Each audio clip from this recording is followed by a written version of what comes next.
Welcome to Daybreak Asia. We're counting down to Asia's major market opens. Australia has just come online. The top stories this hour.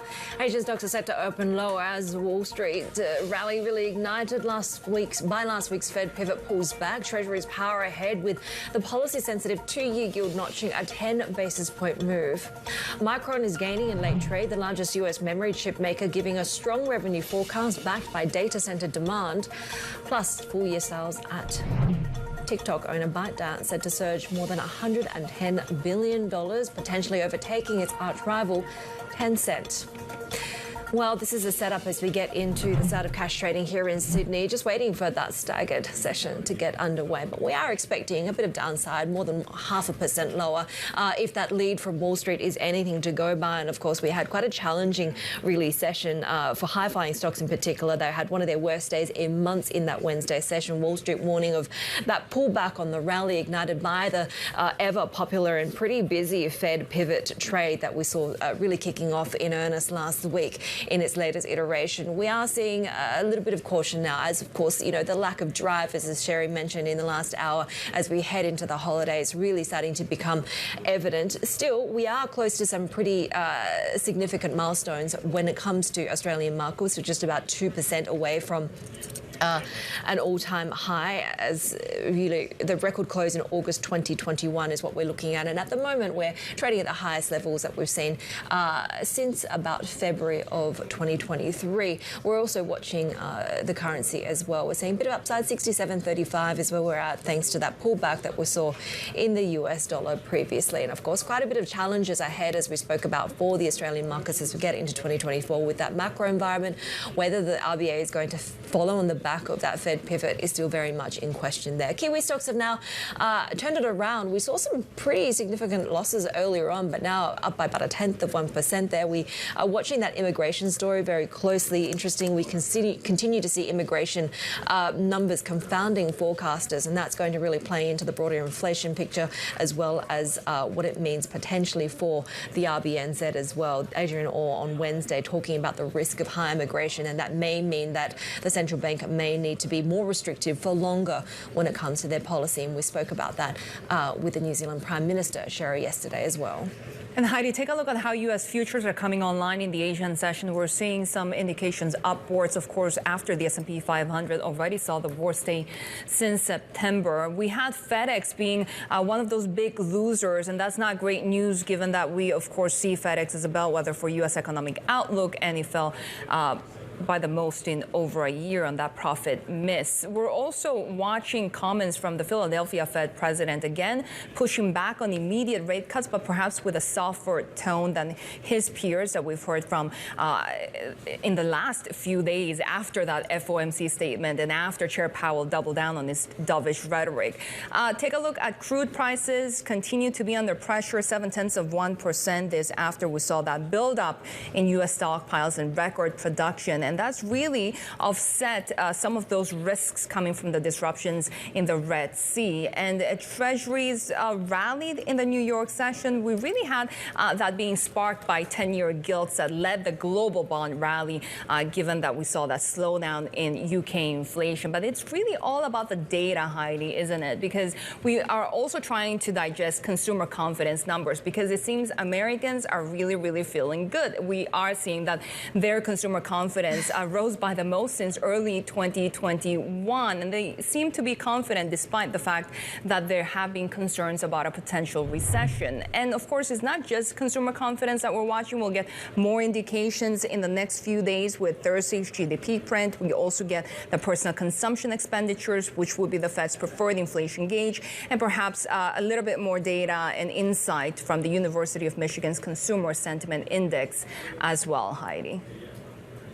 Yeah, and of course, we continue to watch the Fed speak, right, in terms of how the markets are going to continue pushing ahead with this Fed pivot expectation. Now, Patrick Harker, of course, Bank of Philadelphia, Reserve Bank of Philadelphia president, really saying that, yes, rates should come down, but not immediately, saying that it's important to lower rates, seen as being more supportive of a cut than what we've heard from his peers. So it's sort of a softer pushback against these widespread market expectations of early 2024 cuts. And some of his peers there. So let's get some more on the markets with our chief rates correspondent for Asia and our MLive contributor, Garfield Reynolds. So we continue to watch that. And also this idea that in kind of the eagerness to stick a soft landing, that the Fed may actually, in terms of, the looseness of financial conditions, be making their own jobs harder. How does the market potentially navigate around that risk?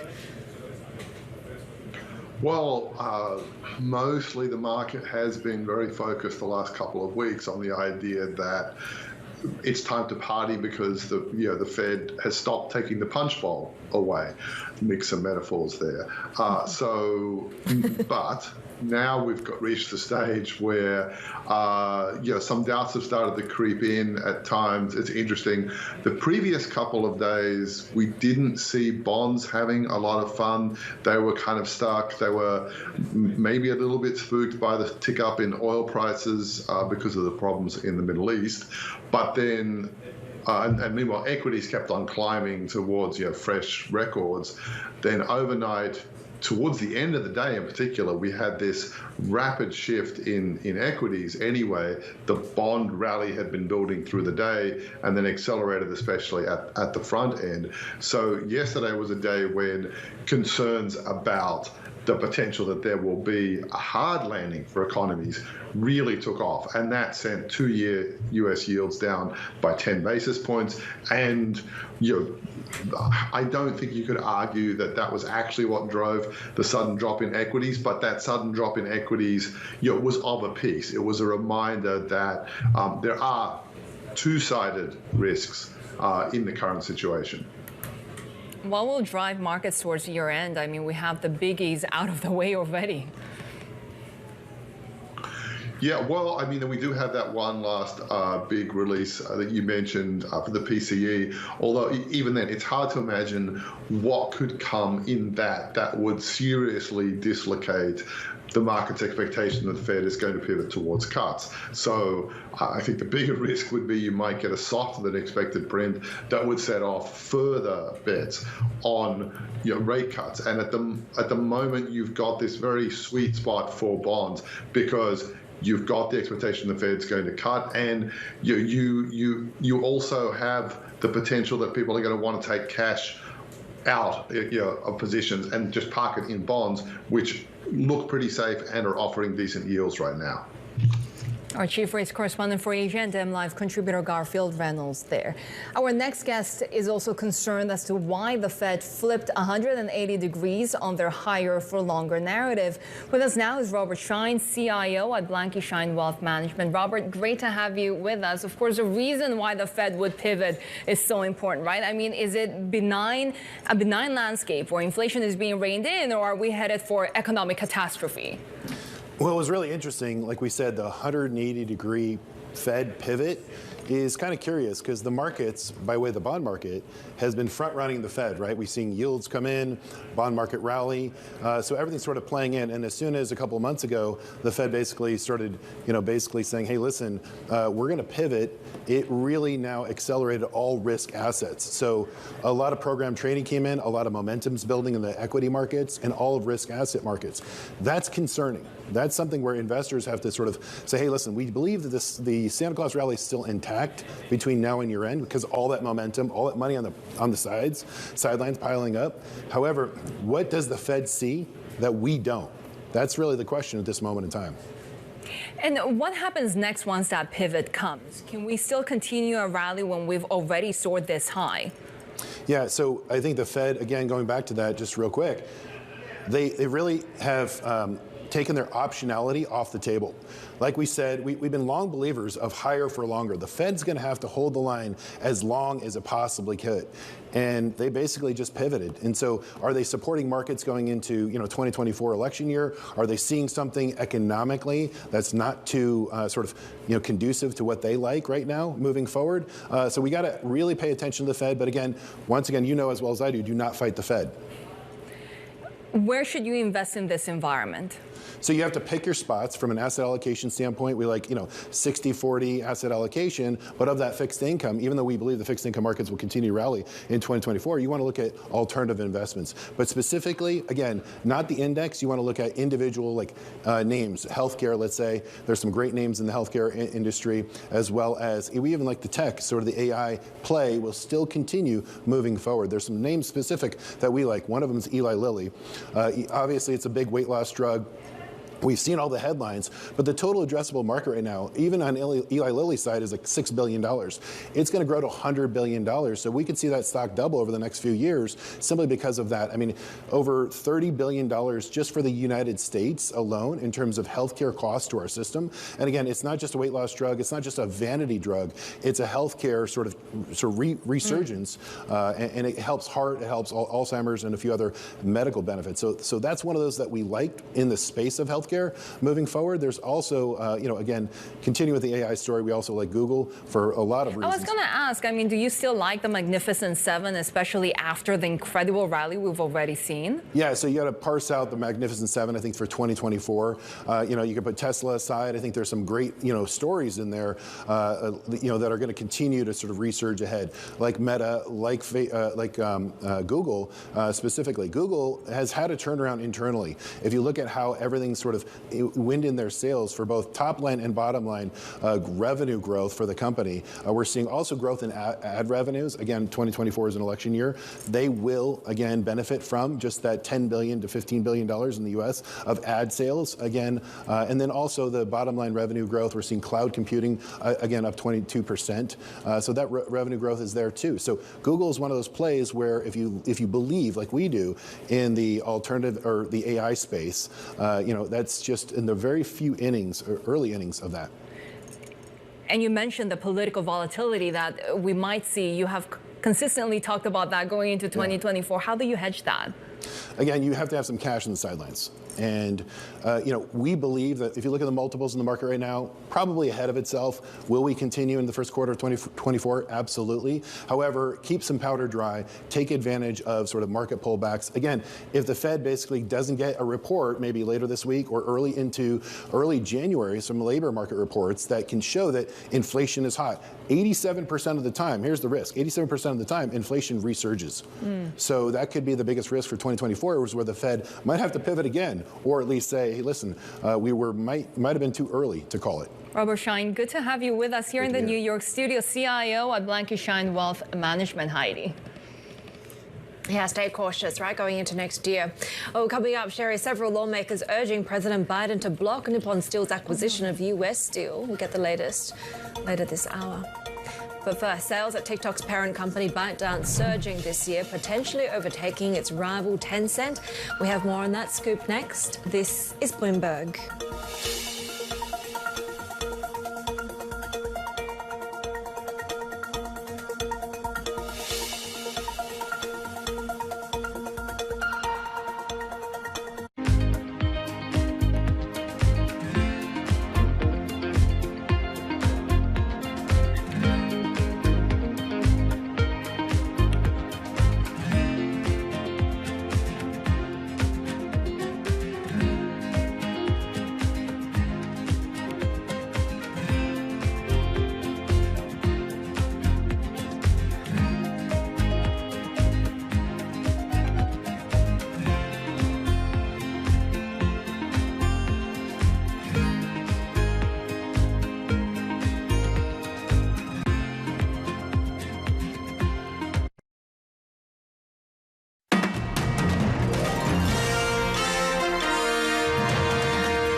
Welcome back. Micron shares getting a boost after the bell. The largest U.S. maker of memory chips has given a strong revenue forecast for the current period. It may signal that the worst of an industry-wide slump is over. For more, let's bring in our senior tech editor, Nick Turner. Nick, so what were some of the key takeaways from these results? Seeing a little bit better demand in smartphones and PCs, which are still kind of the main markets for a memory chip maker like Micron. And they're also pointing to data center sales and the use of their products in AI, which is obviously a big theme for a lot of tech companies right now. Training AI models requires more memory, and they sell memory, so it's hopefully a good trend for them in general. Yeah, in terms of the trend, are we expecting that demand to continue to remain strong going into next year?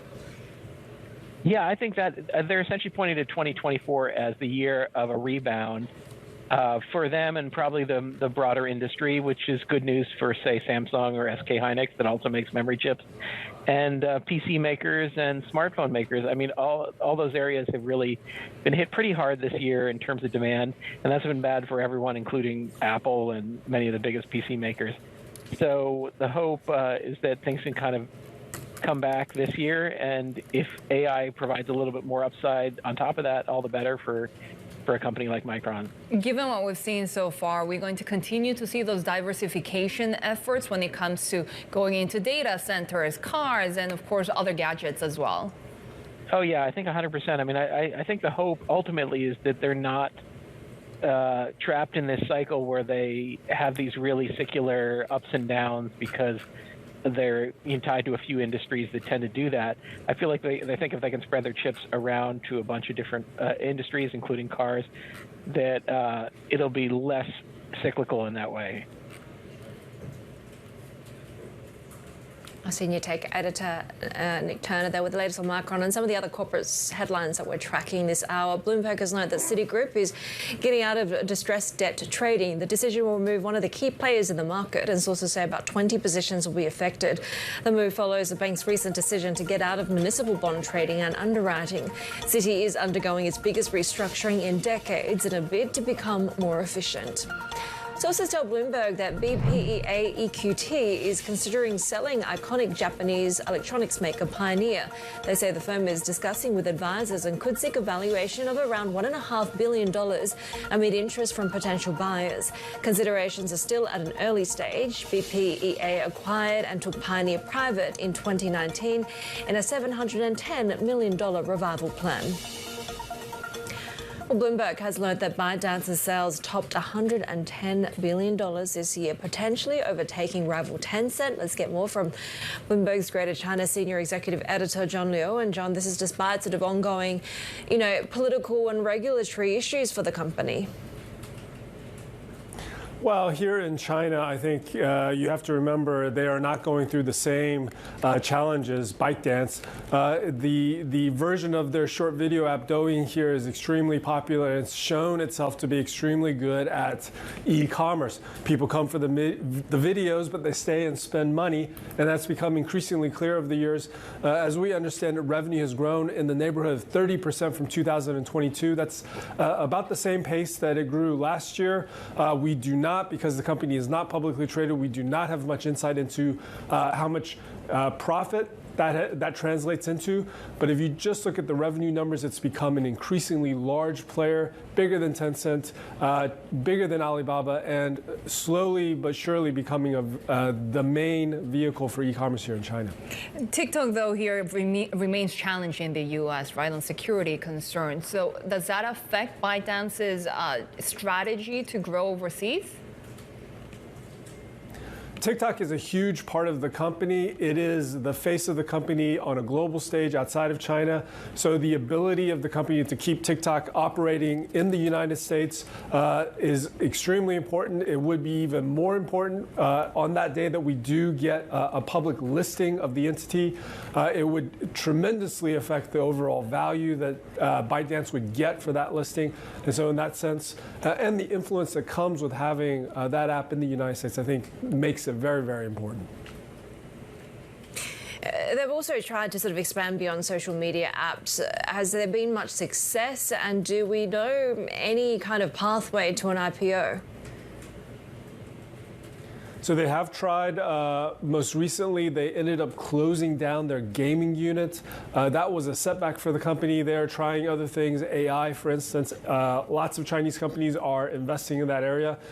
In terms of an IPO, there's been talk that potentially something in Hong Kong, something in the United States even, but as of yet, there is not a solid indication of that a listing is coming. Indeed, they've done private buybacks of shares held by employees, most recently at a valuation that was slightly lower than what we had before. Of Greater China Senior Executive Editor John Neal there with the latest on ByteDance. You can get a roundup of some of the top stories you need to know to get your day going in today's edition of Daybreak. Terminal subscribers can find that at Daybreak. It's also on the mobile in the Bloomberg Anywhere app. You can customize those settings as well, so you just get the news on the industries and assets that matter to you. This is Bloomberg.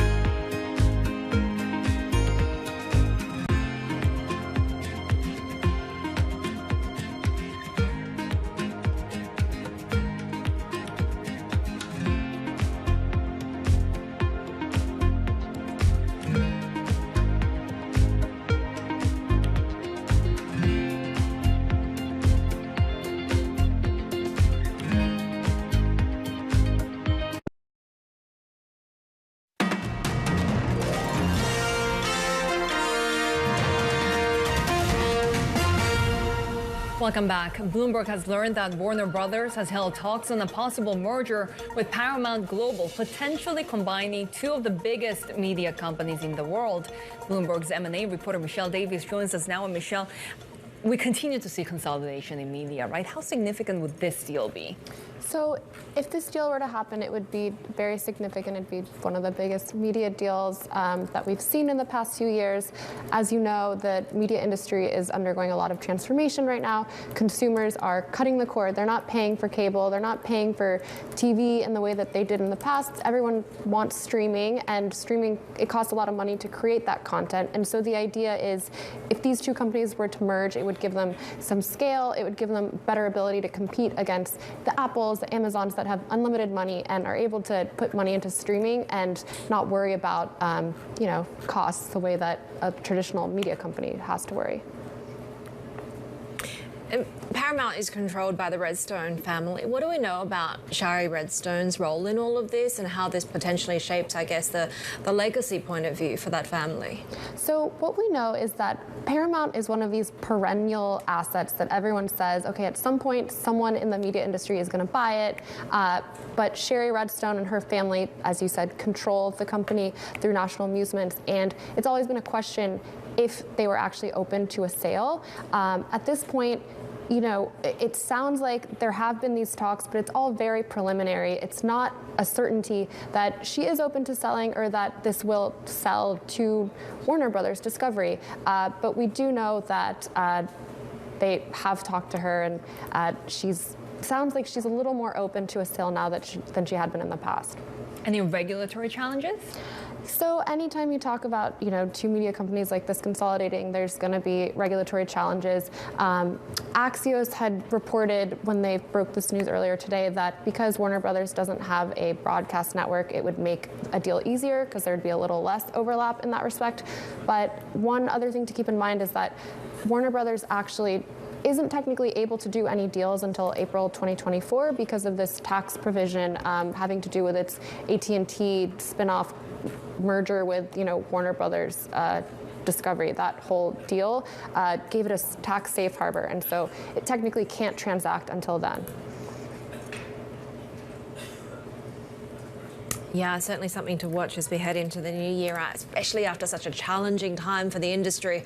Our M&A reporter Michelle Davis there with the latest on Paramount. And, of course, we continue to watch these markets as well. We had that pullback in the greenback, of course, on some of the sort of better than expected eco data and perhaps a sort of pulling back of that Fed pivot trade there as well. And we are seeing at this point really Asian stocks looking like they'll really lose steam alongside the global rally. When it comes to currencies, we are seeing a a little bit of upside there trading for the Aussie dollar at 67.34 at the minute. A little bit of just a tiny bit of upside, I should say, as we get into what really is a session that lacks a lot of major drivers as we get closer to the holidays. Sterling is one that we have also been watching as well, lagging G10 peers. UK inflation slowing far more than economists had been expecting in November. So again, that inflation picture and what that means for global central banks is still paramount for these traders. Looking at dollar China there as well, there's still the same concerns when it comes to the slowdown that we see in the Chinese economy and whether some of these households really have the resiliency to be able to boost a broader growth going into next year. Watching dollar yen there as well, 143.48. We had a little bit of a move, in fact, in both directions following that BOJ meeting, but of course standing pat, and that has been holding relatively steady. In fact, a lot of those moves have been driven really by momentum in the greenback. More to come here on Daybreak Asia. This is Bloomberg.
Welcome back. Over 100 container ships are taking the long, more costly route to avoid attacks by Houthi rebels in the Red Sea. This as Iran-backed militants vow to continue targeting vessels in response to the Israel-Hamas war. Bloomberg's Sue Keenan joins us now with the latest. And Sue, this is really rolling the shipping industry. Are we seeing any response from governments? The U.S. government's still trying to get together an international task force to somehow patrol the area and protect these ships.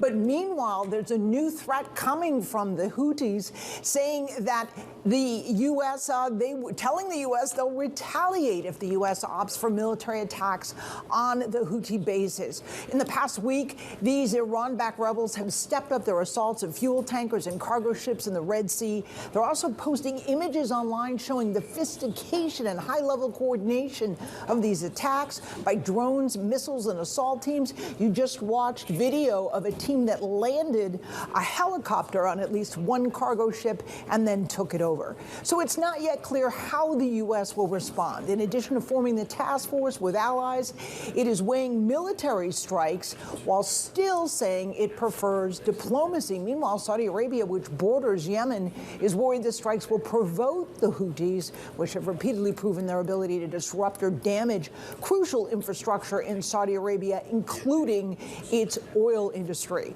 Meanwhile, shipping rates and the shares of shipping companies have been on the rise. More than 100 container ships are taking the long route around Africa to avoid violence in the Red Sea. And while you're seeing some of these shares in the red, like Matson out of the U.S., it went into the red only after hitting the highest level for a year and a half, after which some investors took some profits. So again, this is really having a major impact on the shipping industry. These reroutes around Africa can cause delays of up to 10 days, extra costs that can exceed $1 million, and insurance rates for the shipping companies, those who choose to cross the Red Sea, are just through the roof at this point. So again, it is very much a dynamic situation with many in the shipping industry waiting to see what the U.S. military decides to do. In the meantime, they are not willing to return to crossing the Red Sea without a convoy or some protection along the lines of what the U.S. is proposing. these concerns about shipping disruptions potentially being offset by evidence of a potential oil glut that we're seeing? Yeah, we are seeing oil prices lower again in Asia. Trading in New York and London trading, oil narrowly held on to a 3-day winning streak. It was a very volatile session in New York where West Texas Intermediate swung roughly $2 either way before closing above 74. But again, now under pressure in Asia trading. The reason, the latest U.S. government inventory data shows U.S. oil inventories rose again, even as exports picked up, and there was record production levels. Crude output hit 13.3 million barrels a day last week, and that increase comes despite the fact there were a number of rigs for drilling oil offline for a second week. The pace of U.S. output has surprised many forecasters this year. One senior energy trader at CIBC Private Wealth says the market is short and sentiment is poor. She does not think the bears, those betting that prices continue to go lower from here, are abandoning their view that the market will be imbalanced to oversupplied, and that appears to be the overarching theme still. I should point out we typically see volatility as the volume thins out going into the end of the year with all the holidays. There are many analysts who see the Red Sea premium, though, as starting to fade. Back to you. Bloomberg Sue Keenan there. And let's get some more when it comes to the fallout here as we see these attacks in the Red Sea. Rahul Kapoor is head of shipping analytics and research at S&P Global Commodity Insights. Rahul, always great to have you with us. And, Sue talked us through some of the broader supply and demand scenarios that we're dealing with here. On the balance, how big a risk of this is to global trade flows, but also shipping costs? Certainly. Thank you. Good morning, and thanks for having me. So having crossed the Suez Canal Red Sea multiple times, I can say that the long-standing principle of freedom of navigation is being challenged here, right? First and foremost is the safety of crew, which is of utmost importance. And these are large commercial ships which are traveling slowly through a narrow channel and are easy targets, right? So safe passage of ships needs to be restored. If you look at it in terms of numbers, it is a maritime superhighway, right? We have close to around 20,000 ships which are transiting every year. In terms of global container traffic, we're talking about 30% of the same, 8% of total tanker traffic, and another 5% global dry bulk. Also is a main artery for LNG and LPG trade. So this is very critical for the global trade and commerce, right? It will have an economic impact. And over the last few years, we've started seeing the geopolitical tensions, conflicts. They're becoming increasingly a threat to what we call global commerce and trade, right? We do remain concerned and not sure how quickly the situation can return to normal. The economic cost of these will continue to mount in our view. You would want, I guess, for some of these scenarios to materialize, do you need to see more of a ramp up in these attacks? If we stay at the levels that we're at, what do you see as being the economic risks, and particularly as we already start to see the impact on shipping rates?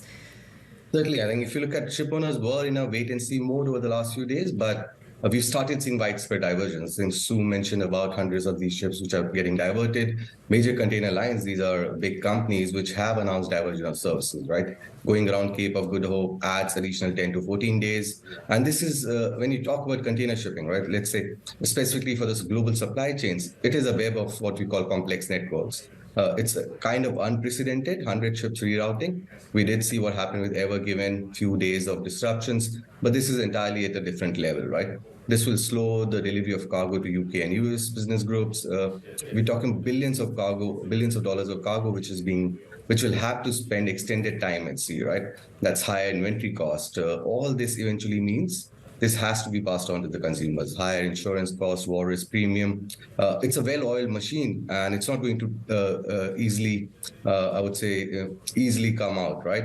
This will have repercussions for several months down the line of supply chains. So it's negative for, I would say, negative for container supply chains, negative for retailers, as well as higher inventory costs. We've seen container rates move up, but just to add there, the demand remains soft, right? So that should cushion the upside to the container freight rates. Rahul, is this an acceptable risk in terms of we're seeing more and more incidences of geopolitical nature and sort of casting risk and disruption to the industry? Is there anything that ship owners can do? Because we know that in this instance, it's going to take weeks before an operational task force can be on foot. Indeed, right? So it's significant uncertainty is now being building up, right? If you look at the energy trade, you're talking about average 7.98 million barrels of crude, which is crude and refined products, which is passing through this. New trade routes have been established after the Russia-Ukraine war, right? That is another geopolitical conflict. We're seeing Europe particularly dependent on India east of Suez for gasoline cargoes. We've seen what's happening with Panama Canal, right? So overall, what it does is it creates inefficiencies in the global supply chain, whether it's the containers or whether it's energy supply chains. This is tightening supply.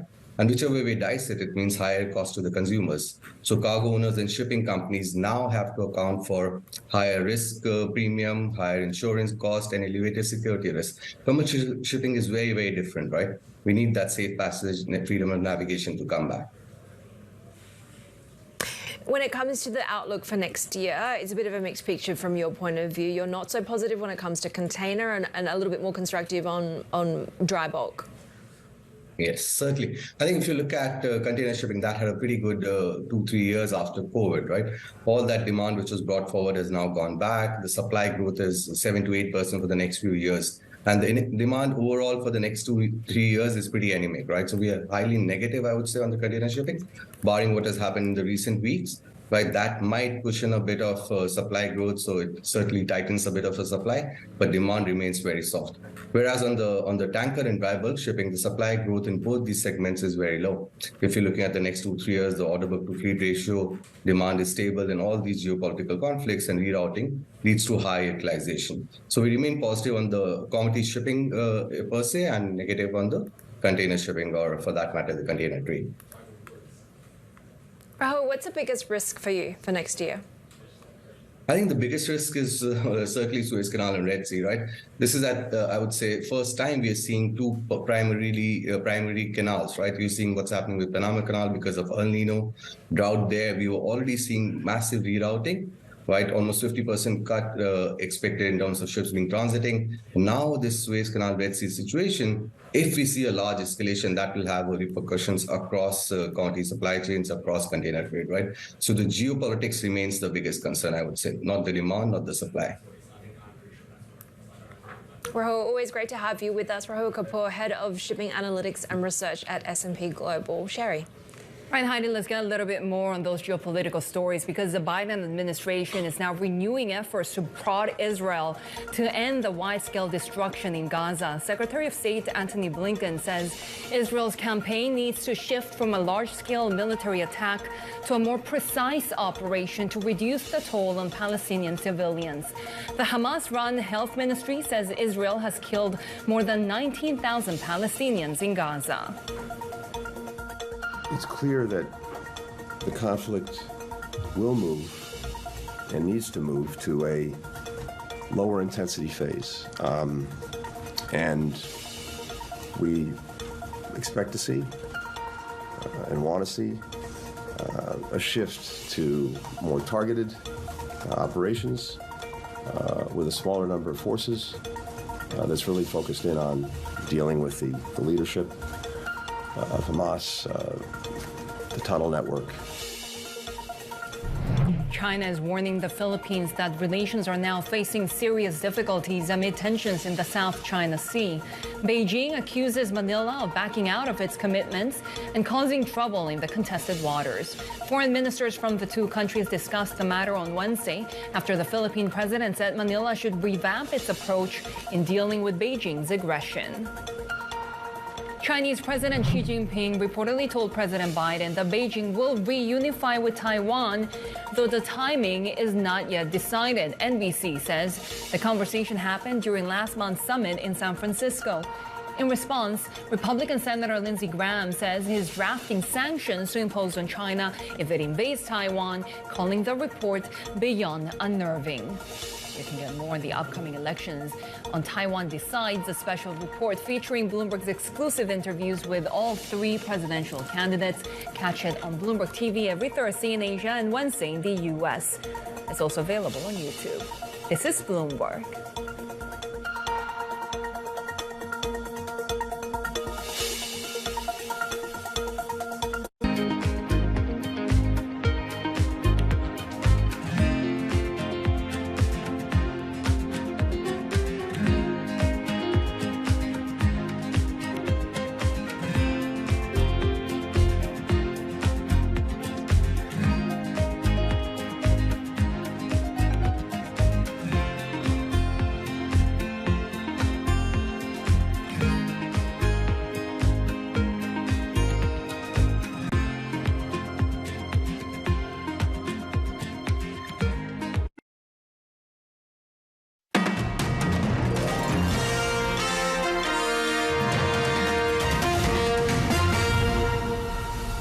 Shares in U.S. Steel fell as concerns mount that its sale to Nippon Steel might fall through amid political opposition in Washington. The company is seeking a foreign investment review from the Biden administration as a condition of its sale. But the process will be politically fraught. 3 lawmakers from U.S. Steel's home state of Pennsylvania want the acquisition blocked, saying the product is essential to national security. Heidi. Well, Nippon Steel's shares have lost ground since news of that US deal, pointing to the risks that Japan's old economy companies face in trying to lift their market value via M&A. Our senior Asia stock reporter Hideyuki Sano joins us now from Tokyo. So what do you make of the investor reaction to this plan? Hi there. The opinion about this deal in the market seems to be divided quite sharply. And you mentioned the political opposition to the deal, which is, of course, one issue. I mean, if you look at the stock prices of U.S. Steel, it's far less than the price tag Nippon Steel has put. So that indicates serious doubts investors have about whether this deal might come through at all. That said, even if you assume that the Nippon Steel will manage to get this deal done, investors are worried that the Japanese steelmaker may need to tap equity market to fund this deal, even though the company has said that it will rely on debt for this deal. Yes, I guess it's fair to say the market is very nervous about what to expect from this deal. Usually, Hide, how long does it take for the markets to settle down? How have Japanese stocks eventually fared after these big M&As? Yeah, I mean, it depends on how quickly the deal will be completed, and it's really case by case. And when you look at how Japanese stocks have performed after the announcement of major M&A, the results are mixed. But if you take a deeper look, and how Japanese companies have done with foreign acquisition, it's fair to say that there are more failures than success. Some companies have done quite poorly. For instance, Shiseido bought a U.S. cosmetic company more than 10 years ago, but it had to sell the brand at less than half of what they have paid for. And Japan Post Holdings, which bought an Australian logistics company, this also turns out to be a very poor deal. On the other hand, you have successful stories such as Recruit, which bought Indeed. The range of possible outcomes stretch from phenomenal success to spectacular failure. So that's another source of uncertainty. Yeah, that'll be very dramatic to watch. We'll continue to look forward to the market opens in Japan with our senior Asia stock reporter Hideyuki Sano there joining us from Tokyo. We have more to come. This is Bloomberg.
Take a look at some of the declines that we're seeing here in Sydney on this Thursday session. Of course, the drivers at this time of year getting increasingly few, but of course what we did have in terms of the handover from Wall Street, really that global equity rally stalling. Shares in Asia more broadly really primed for more declines as we get into this trading session. At the moment, we're only seeing two sectors in the green here in Australia, industrials and healthcare seeing some modest gains, but broadly we have seen that pullback come on the back of what has been a pretty big run for the ASX. They've gained, about 8, I think, out of the past 9 sessions. And in fact, Australian stocks are headed into 2024 near an all-time high. There are hopes that rates have peaked. Tech shares, as we've seen in the US, really leading that advance in the past year thanks to the AI frenzy. Energy stocks have underperformed.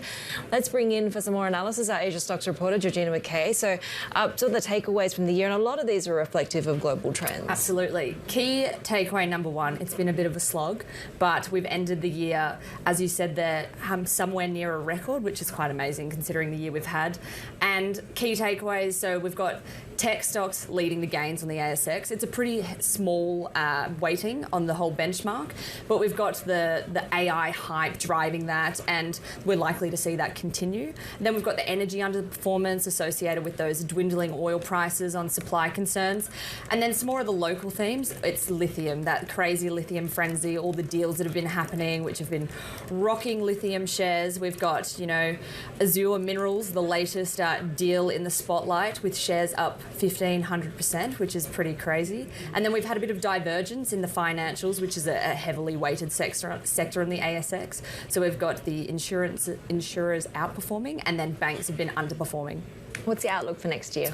The outlook is that it's going to be another little bit of a grind. I think it's going to be all eyes on the global rate path, and then obviously locally it's what about the RBA is going to be doing, and expectations are that going into the year there's going to be a bit of a hawkish stance until about the middle of the year, and then there'll be all eyes on inflation, consumer spending, those other themes. And then more sector-wise, uranium is certainly something to watch.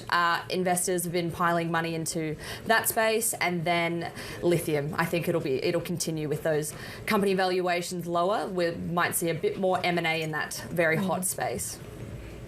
Right, our Asia stocks reporter Georgina McKay there with the Australian market.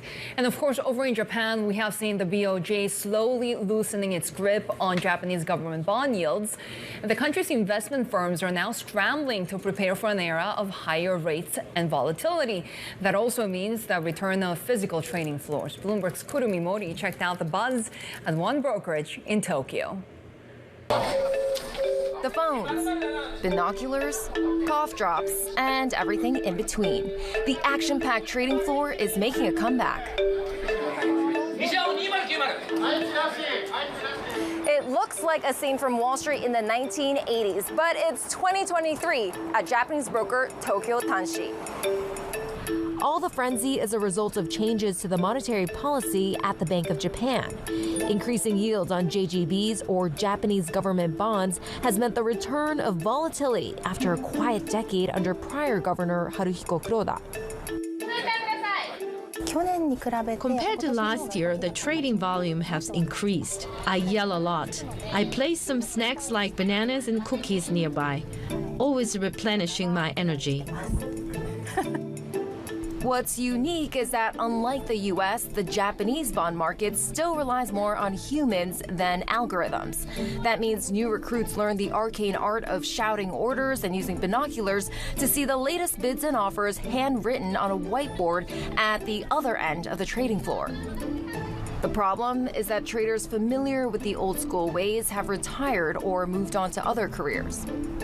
Yasumasa Nishi, a 4-decade veteran bond trader of the JGB market, recalls the roller coaster of emotions and offers up some advice. The most important thing is never to take your eyes off the market, never run away.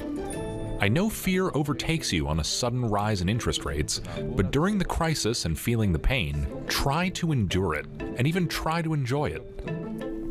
In 2013, Kuroda started aggressively buying JGBs in a bid to increase inflation and jumpstart the economy.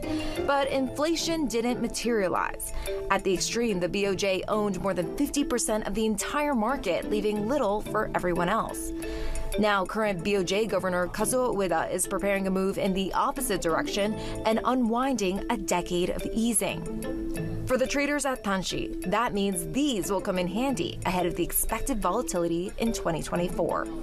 Kurumi Mori, Bloomberg News, Tokyo. Take a look at some of the stocks to watch when trading opens in Korea and Japan shortly. We'll be watching Nippon Steel after United States Steel said it's proactively seeking an investment review from Biden's administration over its sale to the Japanese firm. Asian chipmakers may move after Micron gave a strong revenue forecast for the current period, demand for their data center chips growing, and also keeping an eye on Samsung, SK Hynix, Advantest and Tokyo Electron. Asian crypto-related stocks may follow their US peers higher as well. Bitcoin briefly jumping back over $44,000. Checking in on US futures at the moment after what was pretty lackluster in terms of that global stock market rally stalling, and Wall Street in particular. Some of those high-flying, rate-sensitive stocks are really pulling back, even as we see the bond market edging higher on these forecasts of lower rates. This is a picture for S&P futures. We could yet see, I guess, a setup for a bit of a Santa Claus rally as we count down the end of trading days going into the holidays, and we are seeing Nasdaq futures also a little bit more positive. Market opens in Seoul and Tokyo next.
This is Daybreak Asia. We're counting down to Asia's major market opens, where we could see a little bit of pressure coming from the Wall Street session. We had the S&P 500 having its worst day since September. The Treasury rally also continuing here in the U.S. A global bond rally sparked by the fact that UK inflation slowed down as well. Really high. It's about expectations of where central banks go from here. It is, and where this rally goes, right? Because we do have major markers here in Australia. We're about 2% away from, record highs. In Japan, we're about, 0.2% away from a 33-year high. So we're looking pretty elevated. We'll have to see whether there's enough drivers to kind of push it over the point where we get into the holidays, right? Yeah, especially if you have strength in Asian currencies that could really dampen the sentiment when it comes to the equity space, right? We have seen the Japanese yen having a little bit of strength in the previous session after 3 sessions of losses against the U.S. dollar, now holding at that 143.49 level. The Nikkei under pressure by more than 1%. As you said, is really close to that 33-year record high at the highest level already since July. And we've been following the 10-year JGB very closely because it's fallen to the lowest level since July. Remember, that was the time when the Bank of Japan tweaked its yield curve control program. And now that we are seeing that speculation receding of negative interest rates, we might see a little bit more pressure on the yield space as well. Take a look at how the Kospi is coming online after gaining ground in the previous session. We are seeing downside of 0.6%, and also the Korean won weakening past that 1,300 level. And the expectation right now is for the won to trade around those 1,300 levels, given that we have the BOJ out of the way, given that we have the Fed out of the way. Right now, we are getting the export numbers for the first 20 days of the month, and we're seeing that exports rose 13% year on year, which would actually be a big acceleration from gains of 2.2% in the previous 20 days of the previous month. When it comes to the year-on-year number for imports, is a contraction of 9.2% for the first 20 days of December. But it looks like perhaps the picture is brightening, Heidi, when it comes to the trade picture in South Korea. We have seen the bottoming out of the price for semiconductors, so that's perhaps helping. And the trade surplus now coming in at $1.6 billion as well.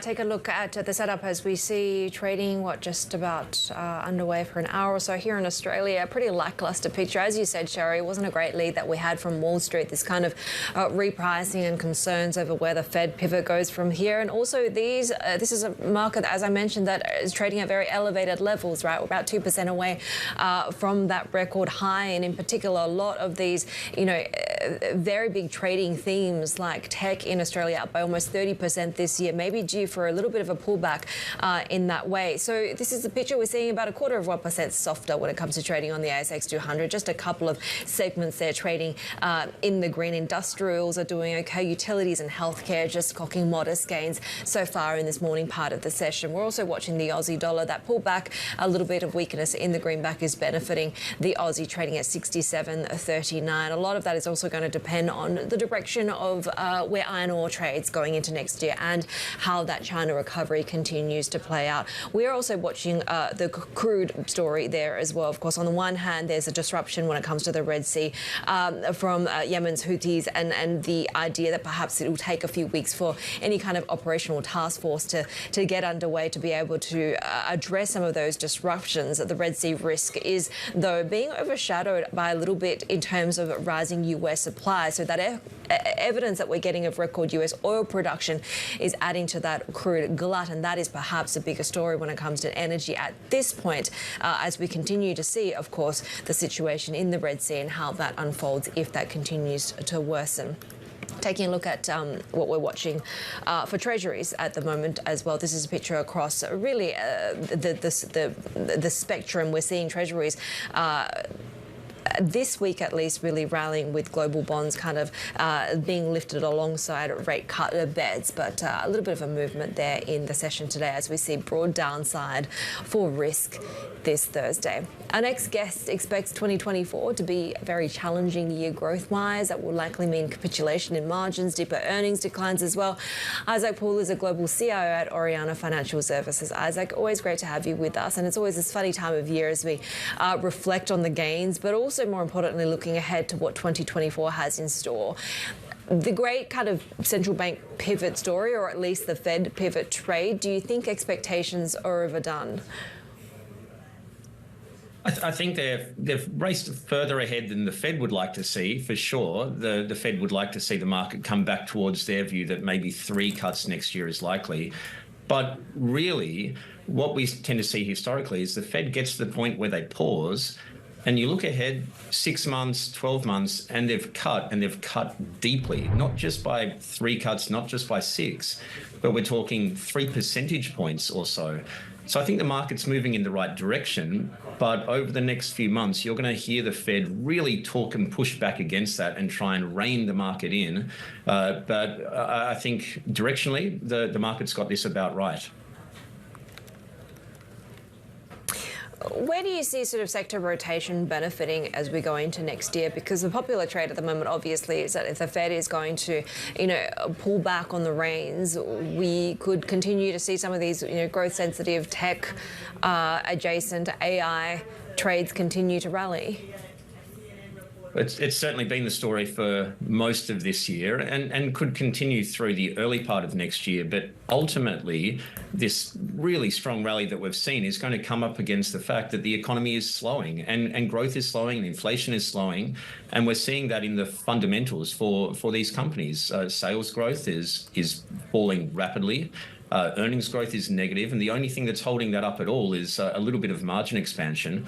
And that's going to be challenging to hold on to through an economy that is moving towards at least a soft landing, but probably something a little harder than that.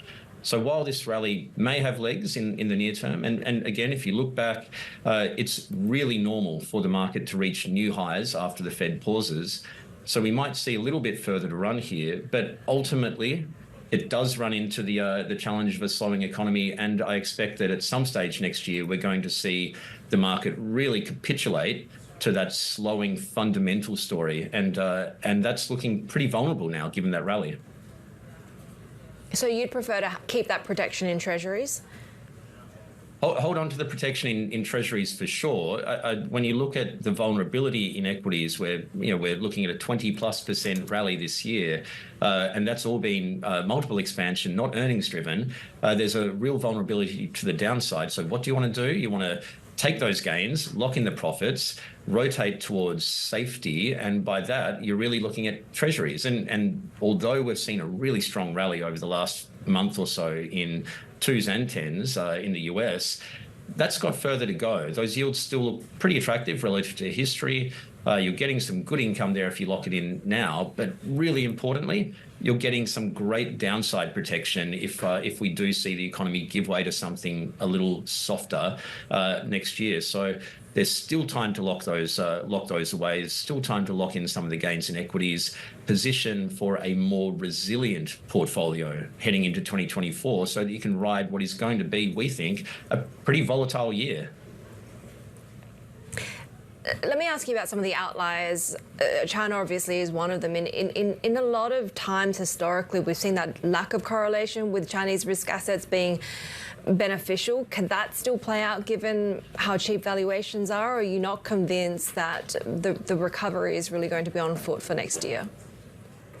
It's a really challenging market for foreign investors to step into at the moment, because we see that it's not driven so much by fundamentals, but more by geopolitical risks. And we've been speaking a lot with investors in Hong Kong and China, and they're seeing flows out, but particularly from large US investors out of China. And that's reversing a trend that we saw for many, many years. But when you look at the fundamentals of China's economy, there's been a lot of monetary policy, a lot of fiscal policy thrown at the economy, and the cumulative impact is starting to come through. Growth is going to get around that 5% target. It's setting itself up for reasonable growth next year. Fundamentally, there's a pretty positive story there, not just for China, but for the rest of the world, because we think US will slide towards recession. China will hold on to some monetary and fiscal policy to be able to deploy if and when that happens. And so you get a positive economic story, but the catalyst for foreign capital moving into those Chinese equities that do look like they offer good valuation right now is got to be on the geopolitical side, and that could be some way away. Do you like Japan at all after this world-beating rally in 2023? It has performed well, and I think this has been a realization that structurally Japan is doing broadly the right thing. We're starting to see corporate governance improvements, improvements in the labour force. Directionally, that is something that has been required for many, many years, and it's being implemented. And we're starting to see inflation, and what we need to see is finally the removal of a negative interest rate policy, which I think is damaging broadly for their banking system and the economy. If all of that plays through, then there is some scope for Japan's rally to continue. The big challenge, I think, is for the BOJ to get that policy out of the way soon before the US slides into recession, because once that happens, they're going to miss their window, and I think they'll then find themselves being questioned from that structural point of view. So that needs to be done sooner rather than later to allow those equity markets to continue to rally. As always, great to chat with you. Isaac Paul, Global CIO at Oriana Financial Services. And of course, Shery, so much of the risk and uncertainty that Isaac was just talking about comes down to what we see in the data and how the Fed and how other central banks really react to that. And we are looking at PCE inflation, and this is sort of one of the reasons why Fed Chair Powell really spoke about the cuts, right? That Bloomberg Economics is expecting, when it comes to some of the data points that we see, including third quarter GDP, including PCE inflation, including the jobless numbers, that this will be the focus point. GDP for the third quarter likely to show a burst of activity. When it comes to PCE, they're estimating that headline PCE inflation was negative last month. Core would have come in flat, and that 2% will be what we see on a 6-month annualized basis. That hits the Fed's target for the first time since the pandemic-driven inflation outlook kind of took hold, right? So that is really what we're watching for. And of course, rounding it out, we do have those initial jobless claims likely to continue to run low into mid-December. Claims declined in most states in the previous week, so that will really add to the broader picture as well in terms of, you know, what we expect from the Fed.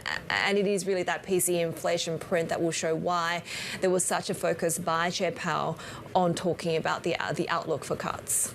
Before we get to all of those economic numbers in the U.S., of course, we have an important rate decision in Asia as well, and that's coming from Indonesia. The expectation right now is for a hold at 6%. Of course, the rupiah has remained pretty vulnerable, so Bank Indonesia will probably stay put. That's according to 29 economists surveyed by Bloomberg. But we have already started to see in the markets the idea that the bank will turn more dovish, so those dovish bets are rising. Indonesia's 2-year spread over the policy rate narrowing since mid-October.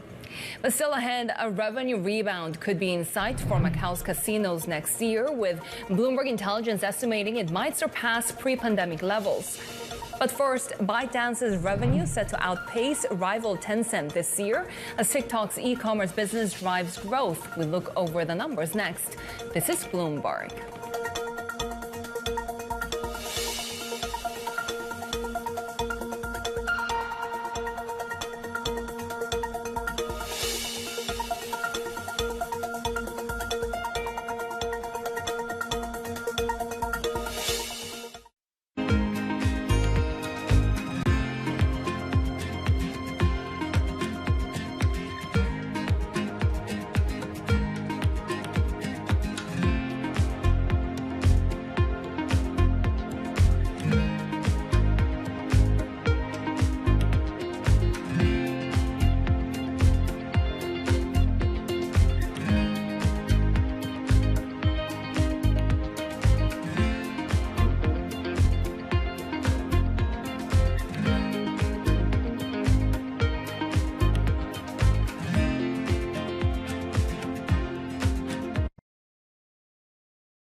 We take you to live comments coming from the Argentinian President Javier Milei, which is being broadcast on national TV.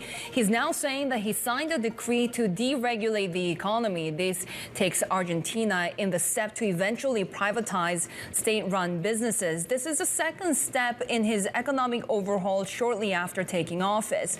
This is an economic shock package, as it's been described, including reforms to tax and labor laws, political processes, and, as we heard, potential privatizations. Milei is saying that the cause of Argentina's crisis is fiscal deficit. Of course, already a week ago, we saw his economy minister, Luis Caputo, devaluing the peso by more than 50%, overhauling its peg and announcing massive spending cuts to eliminate the country's deficit. Now, you're watching those pictures from the Argentinian President Javier Milei with his second steps in an economic overhaul for the country, announcing broad reforms to deregulate Argentina's economy. Heidi. Well, Bloomberg has learned, Shery, that ByteDance's sales topped $110 billion this year, potentially overtaking rival Tencent. Let's get more from Bloomberg's Greater China Senior Executive Editor John Liu, who joins us in Beijing. And John, of course, these numbers are not easy to come by, but they do give us an insight into just how strong the momentum for this business continues to be, even as, you know, more broadly, we know about the woes in terms of China's economic slowdown. I think that's right. I think it speaks to how good a product ByteDance has when it comes to TikTok, when it comes to the Chinese version of that short video app Douyin, not only in how addictive they can be for users, but how good they can be in terms of e-commerce, getting people to spend. We've seen that here in China, where, as you say, it's pushing revenue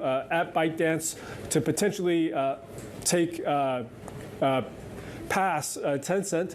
But it's not just the economic situation here in China. ByteDance with TikTok is by far the most international company here in China, and so its exposure is far beyond China. And so with the user base that it has in the US and Europe, I think it makes it much more insulated to downturns here in China.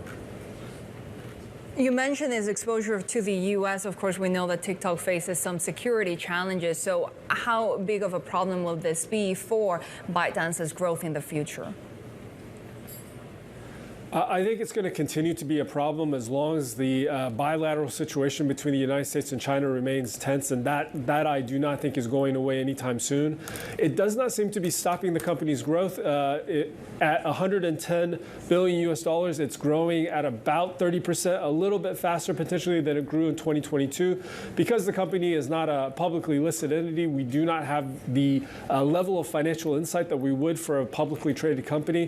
What we do know is that in 2022, the Financial Times reported that earnings after interest, taxation, amortization, and depreciation was about $25 billion US. That on revenue of in excess of $80 billion US. And so you can sort of extrapolate how it's doing on a larger revenue basis this year.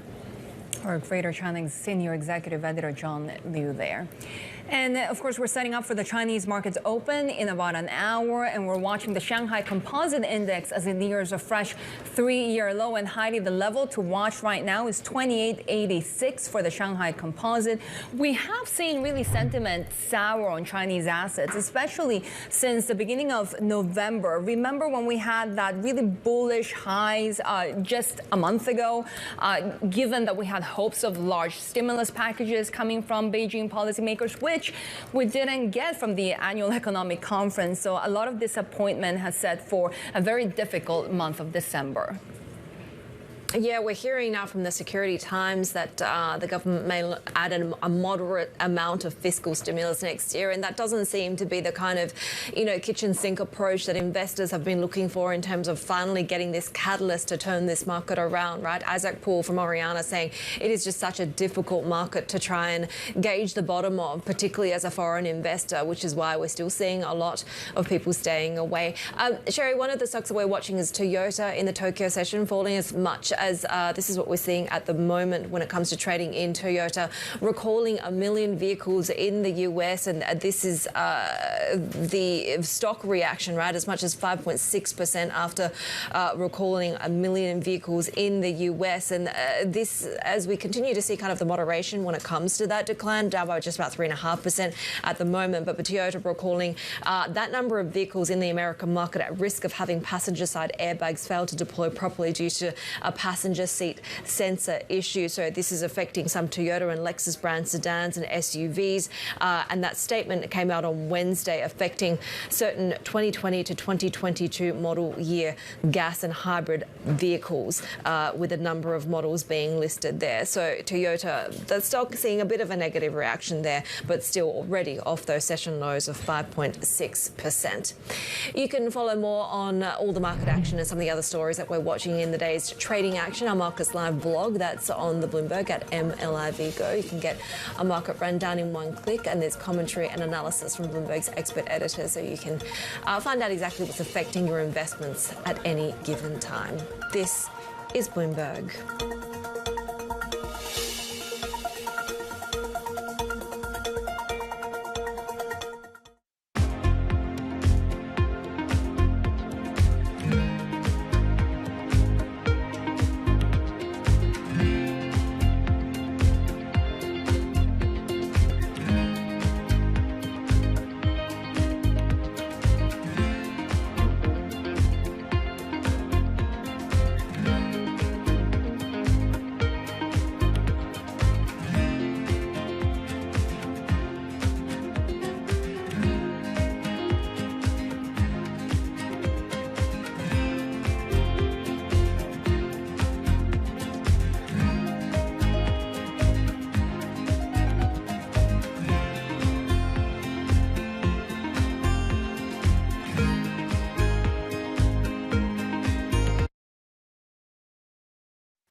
Biden administration is renewing efforts to pressure Israel to end the wide-scale destruction in Gaza. Secretary of State Antony Blinken says Israel's campaign needs to shift from a large-scale military attack to a more precise operation to reduce the toll on Palestinian civilians.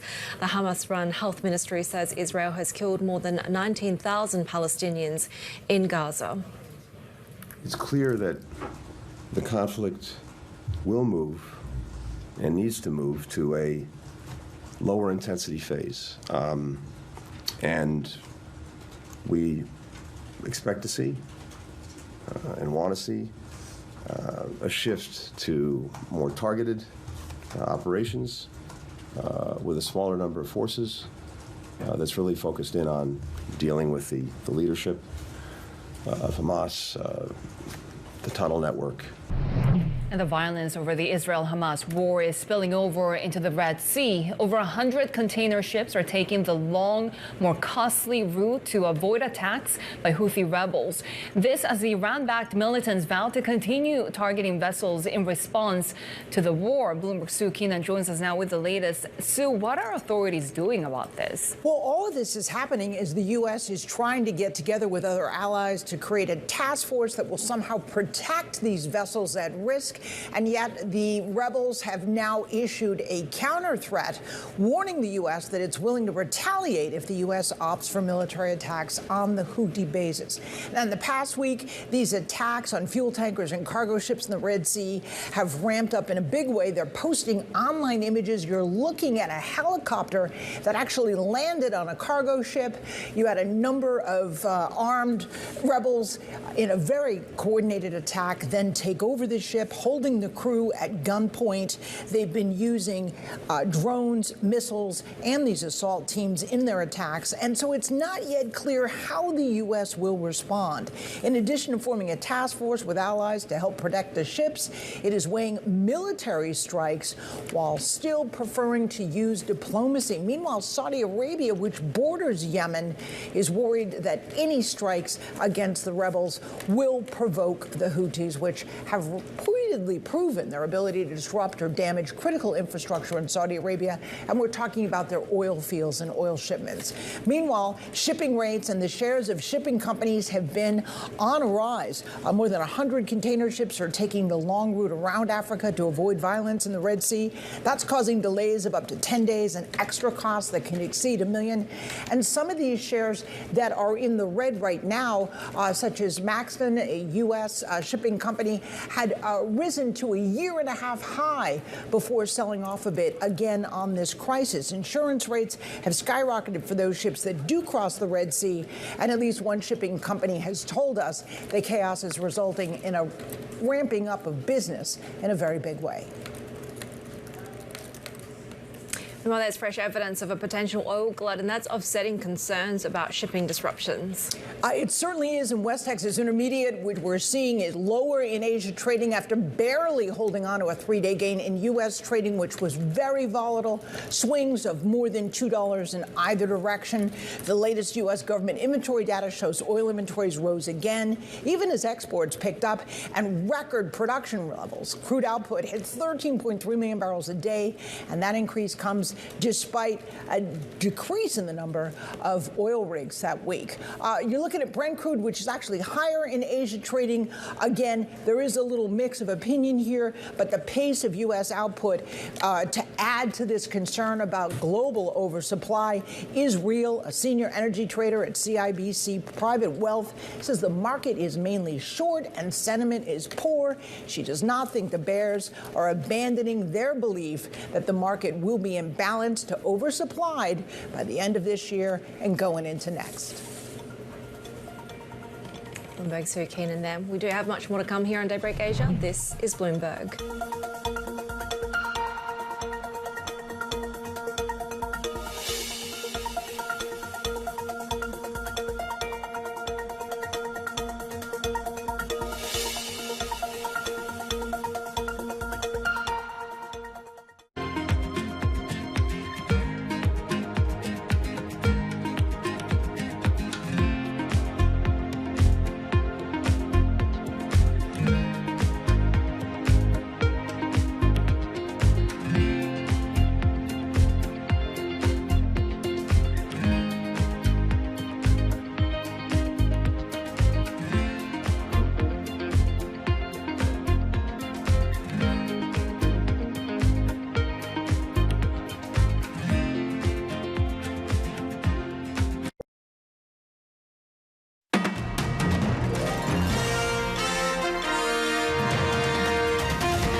picture across Asian trading, of course, unsurprisingly, given that global rally, in particular on Wall Street, losing steam. We are seeing that pullback carry through in the Asian session as well. The Nikkei 225 down by just almost about 1.5% there, as we see really a lot of the rate-sensitive, growth-sensitive type stocks seeing a little bit of a pullback today. The Kospi also off by about 0.25%.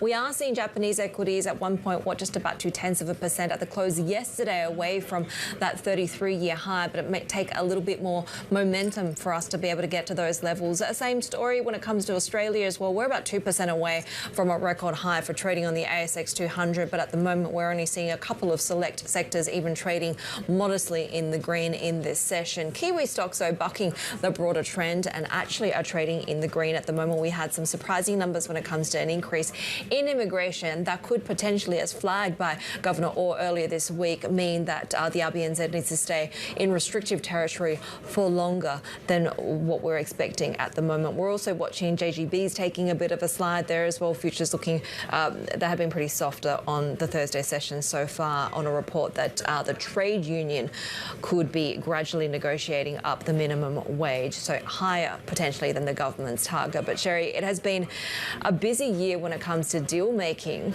Yeah, let's look at the global IPO market, Heidi, because a new report from EY shows that at least when it comes to volumes, they dropped 8% in 2023, with proceeds down by 33% from the previous year. The report now saying the IPO landscape has shifted, with investors turning more optimistic on Western markets as China slows down. And take a look at the breakdown, because the number of deals in the U.S. rose by 15%, with proceeds up 155% from last year.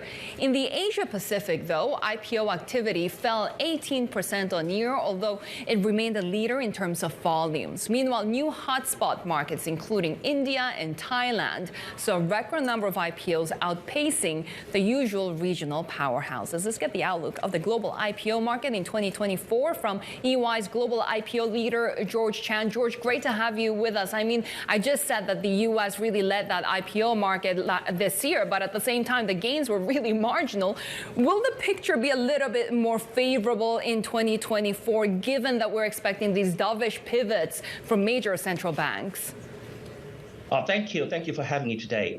In a nutshell, I do think the IPO market is going to pick up gradually in 2024. Just like you mentioned, the Fed, it is a general market consensus or expectation that the Fed is going to cut the interest rate in 2024, but we do not expect it to do so in the first half.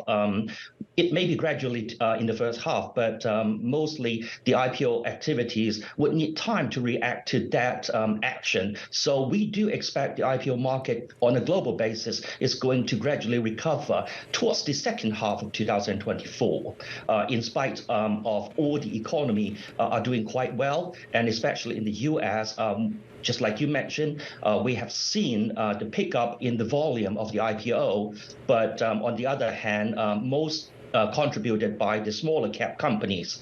So I do believe the big cap companies, they are still waiting for the market to get warmed up, and also watch out for the aftermarket performance of those IPO happen in 2023. It's really interesting, the market dynamic that we're seeing in IPOs, right? Because there is so much focus on monetary policy when we have seen really market outperformance. So what's going on? Well, I guess the investor appetite has actually shifted from actually pursuing for the high growth company and to the profit generating company, the company with good fundamentals. And this is actually a resultant of the monetary policy or fiscal policy implemented by various countries.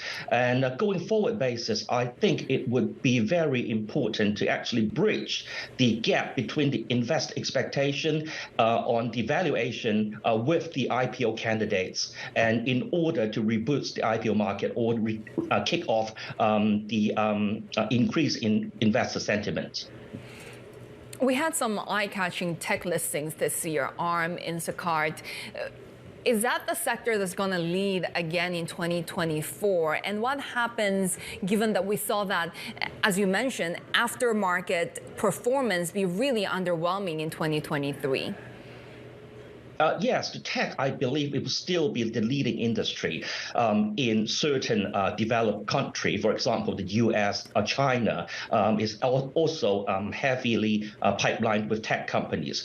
But on the other hand, on the emerging market, with the very satisfactory growth in GDP, we are seeing a lot of pipeline in the consumer product area as well. And also with the new energy sector, these are all the major sector that we expect companies would debut in 2024. And why have we seen these small cap deals actually outperform the larger ones? Is that trend going to continue next year? Well, I believe for the first half of 2024, this trend is going to continue. Well, the reason for more small cap is actually the alternative for financing is actually narrowing. With the, just like I mentioned, all these small cap companies, they are mainly reside in the emerging market with quite satisfactory GDP growth, and their performance is actually pretty okay. So as I mentioned before, investors, they are looking for healthy with strong fundamentals company to invest. And not surprisingly, with the profitability of these sorts of small cap company, the aftermarket performance would be quite satisfactory as well. Emerging markets doing okay, but that doesn't necessarily reflect what China is doing, right? Any hope for mainland China and Hong Kong, given what a bad year 2023 has been?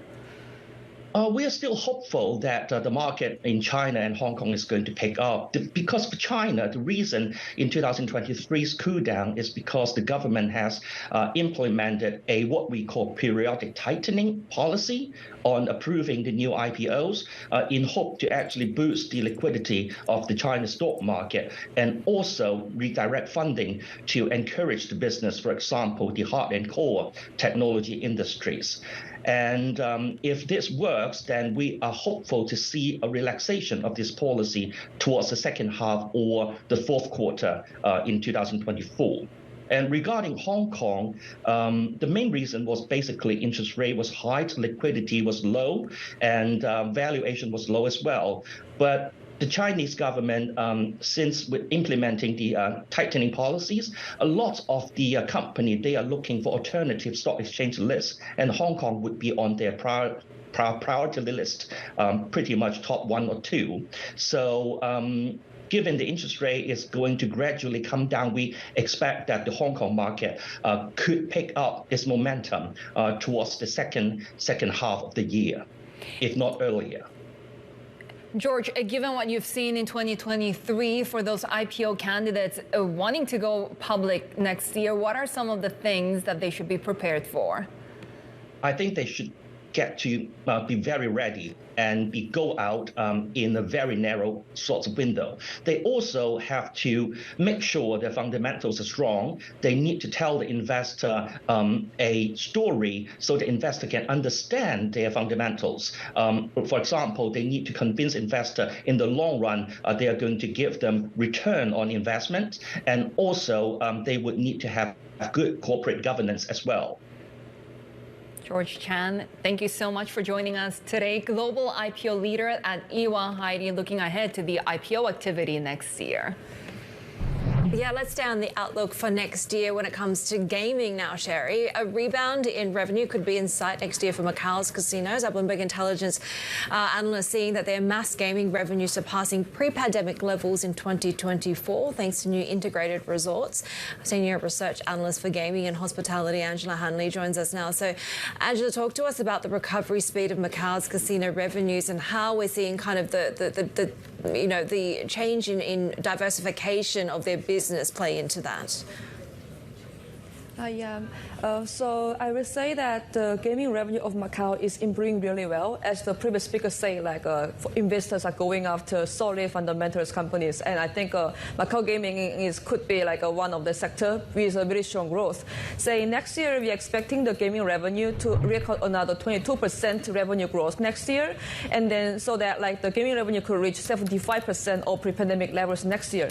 So in that sense, I would say the improvement is mainly coming from mass gaming sector segment, which is much more stable compared to like a very cyclical VIP gaming revenue, which is more like a junket credit driven. So I think that's the one thing. And by companies, I would say probably Galaxy and SJM could be the ones who post the highest growth next year because they have new properties opened. And when those properties ramp up, I believe that those could be the leaders of the sector. Right, but as you said, Angela, gaming revenue not necessarily returning to pre-pandemic levels. So should we be concerned about these companies' financials or even their balance sheet health? Yeah, I think that the gaming revenue is only returning to 75%. But in terms of EBITDA, which is earnings, we believe it is going to be recovered to 91% of pre-pandemic levels because the margin from the mass gaming revenue is much higher. So before the pandemic, the EBITDA margin of the whole segment was around like 25%. But now we are seeing it already surpass 30% and probably going higher. So in that sense, I would say the revenue, the profitability of the sector has improved, and also some companies is going to report a higher EBITDA next year than 2019 numbers, like MGM China. So in that sense, I won't be that worried about the cash flow issue of these companies. What sort of catalyst should investors be paying attention to now?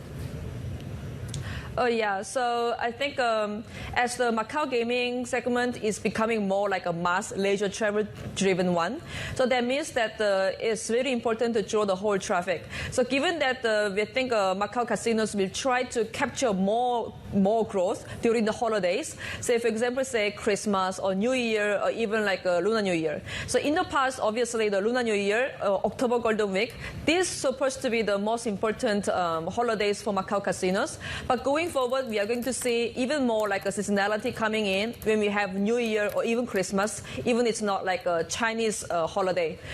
We are seeing that there are so many new properties having like many events.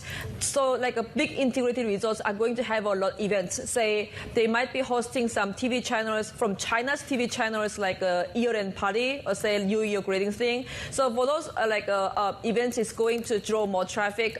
People who buy the ticket to participate in this kind of events. So we are expecting that December's number can be really good. Say in December this year, this month, we are expecting the gaming revenue to recover to 74% of the whole pre-pandemic levels already.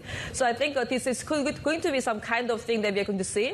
Macau is not just a gaming hub, but it's more like the places where young people can go to join the trips or to join the events and also see what is going on there. Yeah, watch concerts and those events, and also some of those more for the mass market, right? Angela Hanley, good to have you with us, Bloomberg Intelligence Senior Research Analyst. We have more to come. This is Bloomberg.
Welcome back. Argentinian President Javier Milei has announced broad reforms to deregulate the country's economy. He's also planning steps to eventually privatize state-run businesses.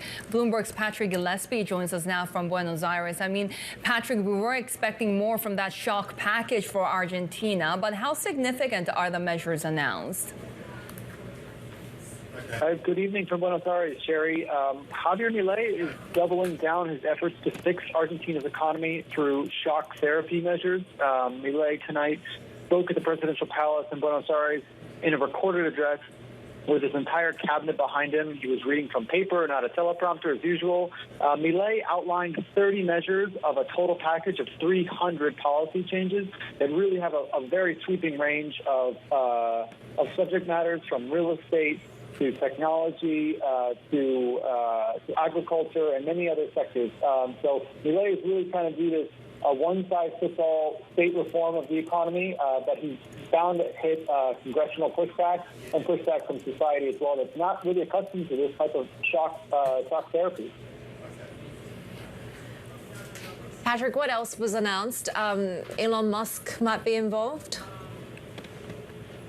Yes, Milei said he wants to reform Argentina's laws on satellite technology, and he also specifically mentioned Elon Musk's Starlink. That is something that Milei has been, since he was elected president in November, has been trying to get done here in Argentina. Of course, he's only been in office for 2 weeks.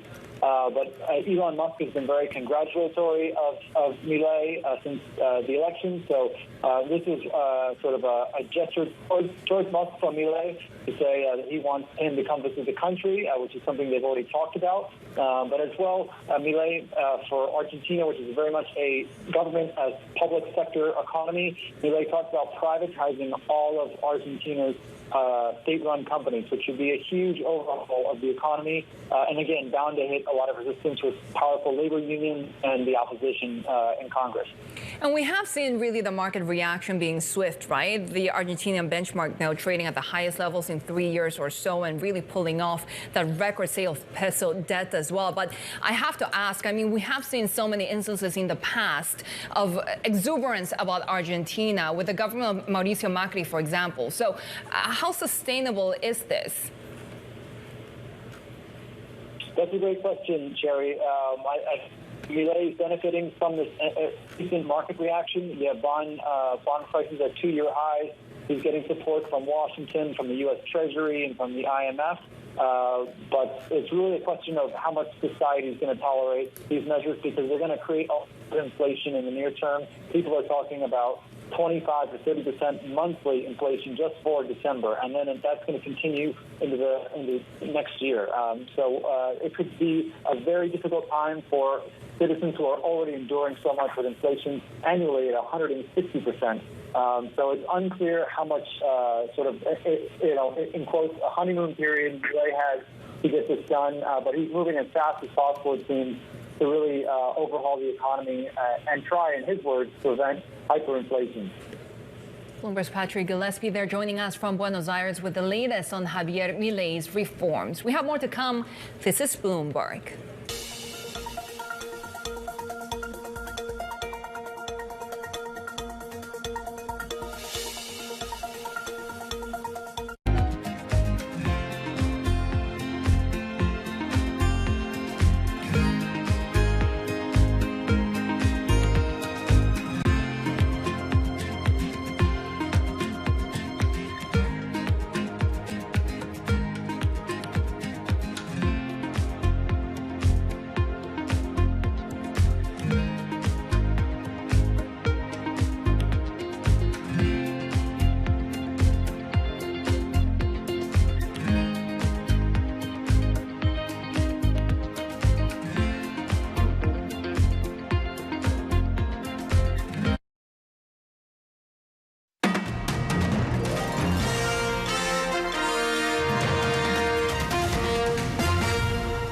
You're watching Daybreak Asia. China is expecting to reach its goal of having new energy vehicles account for half of all car sales by 2026.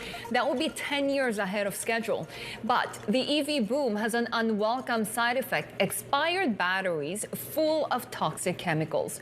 Bloomberg's Paul Allen has more on how China is trying to tackle the problem. With the right equipment and know-how, pulling apart an electric vehicle battery for recycling is relatively easy. GEM is one of the largest recycling companies in China and processes about 10% of the country's spent EV batteries.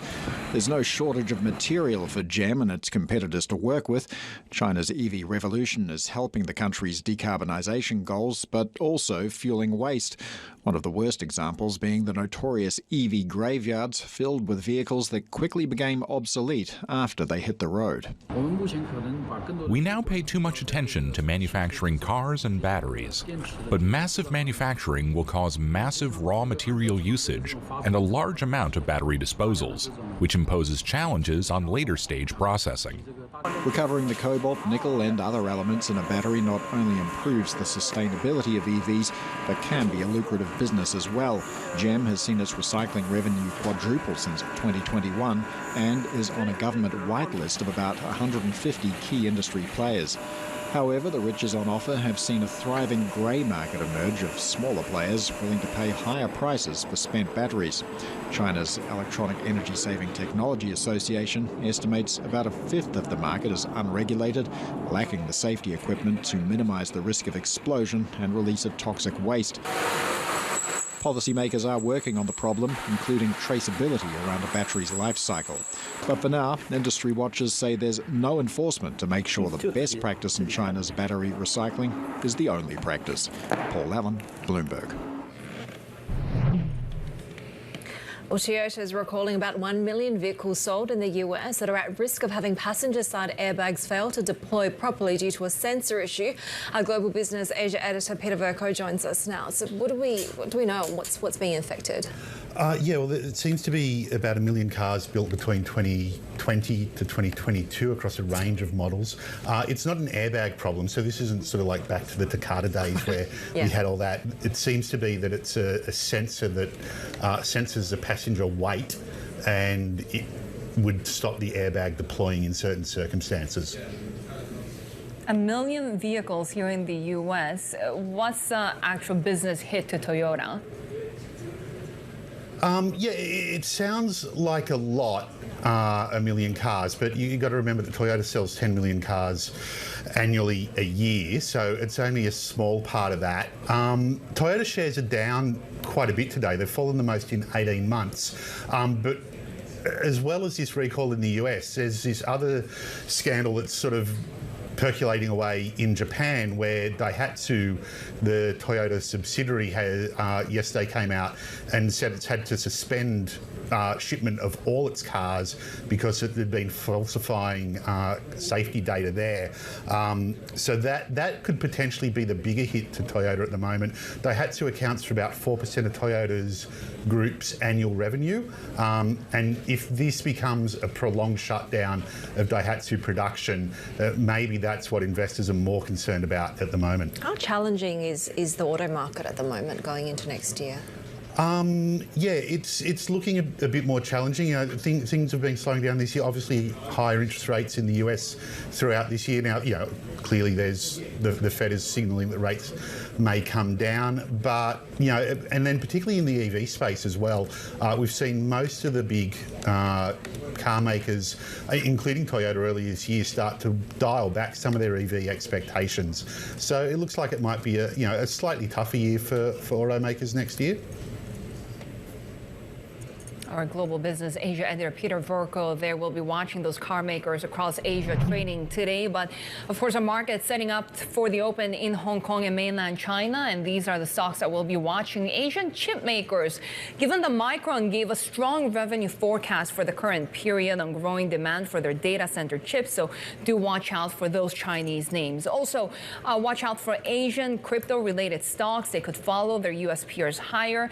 We saw Bitcoin briefly jumping back over $44,000. Right now, we continue to see upside on Bitcoin prices above 43,000, up 0.4% at the moment. But take a look at how U.S. futures are trading a little bit to the upside after the S&P 500 saw its worst day since September. We had U.S. consumer confidence in December rising by the most since early 2021. But we'll be watching the global bond space as well, because we have seen that Treasury rally in the New York session. A little bit of a paring back in the Asian session, but of course at very elevated levels. That's it from Daybreak Asia. Bloomberg Markets China is next.